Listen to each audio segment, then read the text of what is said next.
My name is Andrew DeColi. In my last speech, I was discussing steroids in sports and and the information about that. Well, today I'll be talking about Barry Bonds. I talked about him 3 times in my last speech because he is pretty much the face of steroids in baseball, but for a wrong reason. Before I start anything, let me show you this video.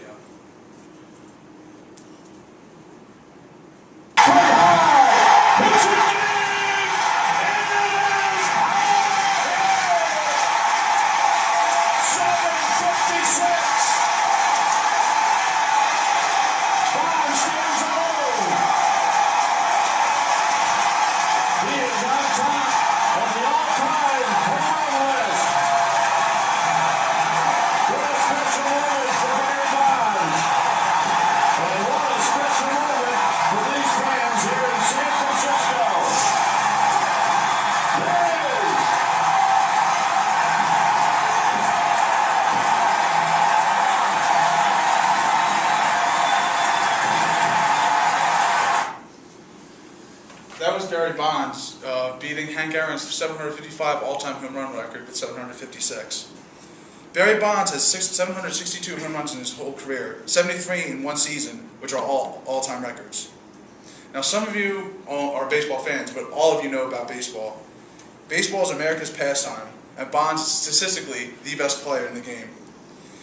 I researched baseball when I was younger for about 4 years, and especially about the home run hitters like Babe Ruth, Hank Aaron, Bonds, Alex Rodriguez, and it's just truly interesting to me. I've read many books, looked up many websites to really master the subject.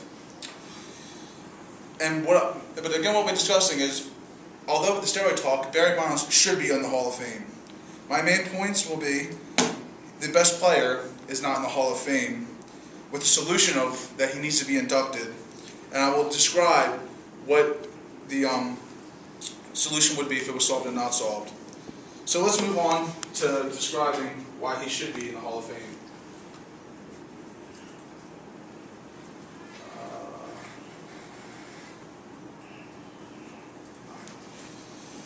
So, as you can see, this is Hall of Famer Mickey Mantle, an all-time Yankee great and one of the best outfielders to play the game. They both played the same position, and here are some stats that they link up to. Mickey Mantle over here played 2,401 games, while Bonds played 2,986. Mantle only hit 536 home runs, while Bonds hit 762. Mickey Mantle stole 153 bases, while Barry Bonds stole 514. Mickey Mantle does beat him in the All-Star category by being inducted 20 times, while Barry Bonds was only in there 14. Mickey Mantle was a 3-time MVP, while Bonds was a 7-time MVP. Mantle has one Golden Glove, Barry Bonds has 8, and they both share the same batting average of 298, thanks to MLB.com. Next, I would like to show you the argument. There are many refutations to Bonds being in the Hall of Fame, and of course the biggest one, which is my main point, is steroids. According to sports writer Lance Williams, Barry Bonds has been linked to steroids.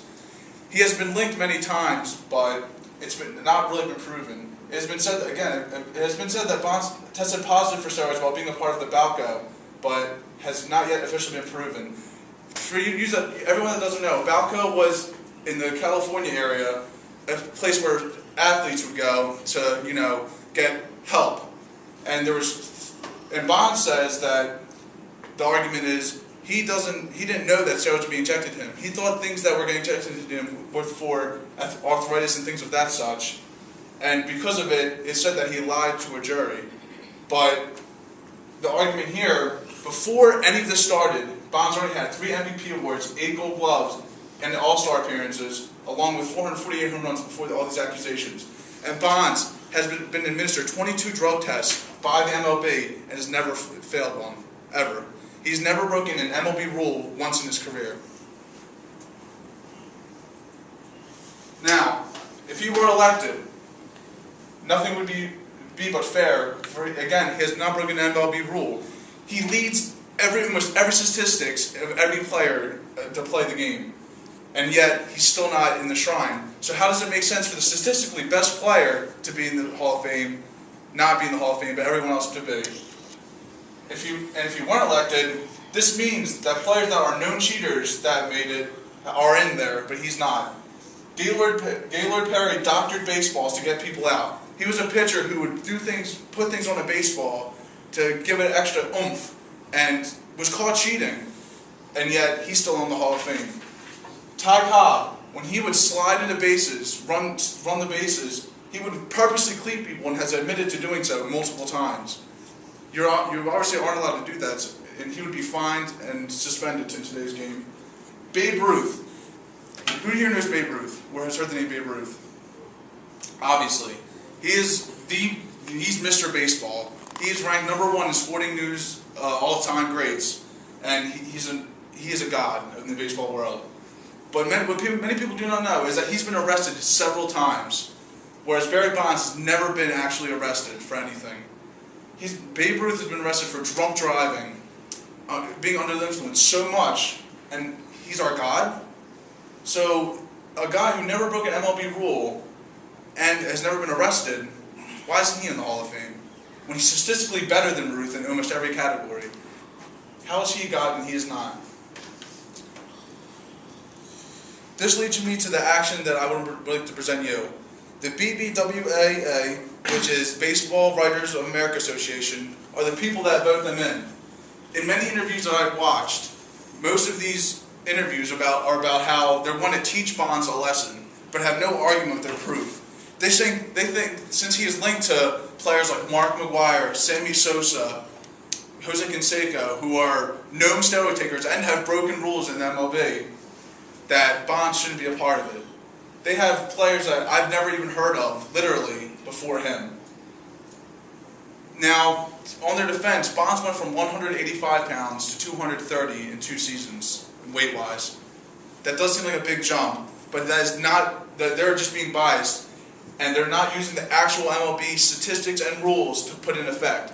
Voting in the Hall of Fame should be about baseball and baseball alone, not about how you think of them as a person or what they do outside the sport. It's about who is the best player and who should be in there. So please, write a letter to the BBWAA and help support my cause to help the best player in baseball be where he really needs. Please help before his chances are gone. Thank you.